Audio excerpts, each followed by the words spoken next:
Good afternoon, everyone, and welcome to the outside of my garage. Well, for those of you that are tuning in here expecting to see an XR150, I am sorry. I sold the XR150. We'll get into the reasons why I did that here in a little bit. But my new purchase is obviously a KLX. It's a 230S. That means lowered seat height. Works out really good for us short guys. I am 5'6". I have a 30-inch inseam, and this bike works out just fine for me. So if you are vertically challenged like I am, you're looking at an XR, or you're possibly looking at this. The Supermoto is a little bit taller, but not a whole lot, but a little bit taller. But short seat height, dual purpose, it's this or the XR. Now the differences between the two are a lot. And I think for the $1,400 price difference, because I just got this for $5,000 out the door. After July 4th, they start discounting them pretty good, and they're willing to make a deal. So that would make this $1,400 more than the XR was. I sold it for $3,250, which is what I paid for it. Now, granted, I had to eat the license plates and the taxes, but nonetheless, I did get what I paid for it, and I sold it with 275 or 280 miles on it, something like that. And the guy took off with it, and he's happy with what he got. Then I made my deal for this, and here it is, sitting in my driveway. Now, talk about the differences between the two. The seat on this one is hard as a rock. I ride it for 15 or 20 minutes, and my butt's going numb. The XR seat was way better. I mean, way better, way more comfortable. As a matter of fact, after riding that for a half hour or so, I didn't even notice.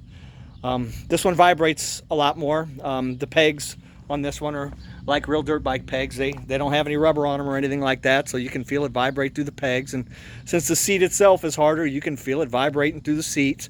Now, you don't have any vibration in the bars, which is really nice. And this one is adequately powered, unlike the XR. Now, don't get me wrong, the 12 horsepower that the XR put out got you around and got you where you needed to go. But this one's 20 horsepower, maybe even a little bit more, and it makes for an interesting ride. It zips to 60 miles an hour like it ain't no thing. First, second, third, fourth, I mean, you know, wing, and you're going 60. It runs. It runs really good. For $5,000, I'm thinking this is the way you want to go. You know, extra $1,400, worth every cent. It'll do 74. That's when it hits the rev limiter in 6th gear. About 70 miles an hour, it starts walking a little bit. Not a fun bike to ride above 70 miles an hour, but cruising 60 on the highway, 65, hey, it'll jump right in and ride with traffic, no problem whatsoever. None. As a matter of fact, it's fun to ride. It's more fun than the 250 Ninja I used to have. Now, some of the other differences, speaking of that, the transmission on the Kawasaki is definitely superior to anything that's on the Honda.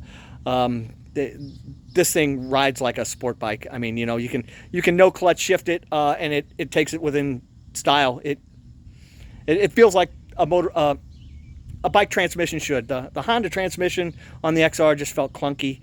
It didn't feel happy doing any of that kind of stuff. Now, the Honda makes better brakes, no doubt about that. The brakes on this thing are okay, but in comparison, the Honda would put you over the bars when you tag the brakes. They worked really good. These, not as good. I'll probably pick up a set of HH pads for the front here, and that'll help rectify things. That's what I had to do back on my Ninja 250 back in the day. Put a set of HH on the front, and it improves braking power quite a bit.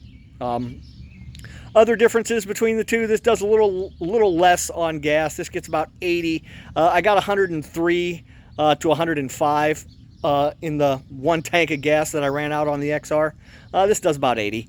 And the power difference is worth every mile per gallon that you lose, every single one. Even at 60 miles an hour, this has still got thrust to get yourself out of trouble if that's what you need. The XR, you twist the throttle at 60 and nothing happens. You twist the throttle at 60 on this one, and hell, you can kick it down a gear and twist the throttle, and it'll get up and it'll start boogieing. All in all, I'll close with this. If you're looking to get yourself a dual sport, and you don't want to spend any more than $5,000, this is it. Now, the XR150 is going to cost you $3,500 or so. In my opinion, don't be crazy. Spend the extra $1,500 or save another $1,500 and get yourself one of these. Definitely a step up, and definitely an improvement over the XR. I don't foresee me buying anything else in the future. This is my bike for the next 5 years, maybe 10. Hell, it might be in this garage 15 years from now. Who knows? But I love it. I want to thank Kawasaki for finally making one good enough for us short guys to ride around out there on the street. Let's have us a quick walk around here real quick, and then I'll get out of here.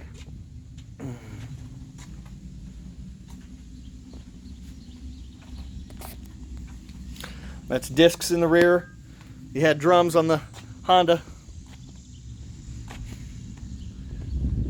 Well, that's it, everybody. Have a good day and a better tomorrow. I'll come back in a couple of weeks on this one and give you some accurate gas mileage and whatnot. See you.